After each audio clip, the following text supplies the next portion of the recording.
So ano na to, reciprocal rule. Reciprocal rule naman tayo, no? Reciprocal rule ng differential calculus. So, tapos na tayo sa product quotient rule.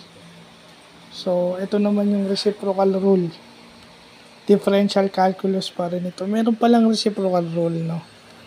Ayan yung formula niya. Hindi ko lang nailagay yung reciprocal rule. Pero yung nasa itaas, yun yung formula niya. Lagay ko na nga.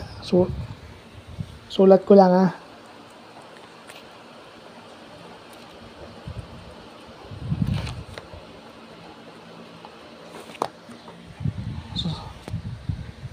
So, ayan. Reciprocal rule ng differential calculus.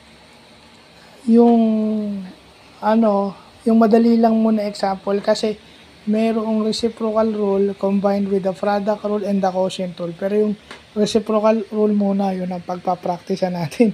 Kasi yung may combination, kagaya nung combination ng product at saka quotient rule, medyo mahirap. Yung product rule nga na may GCF, mahirap na eh. Di ba? So, isa-isa lang.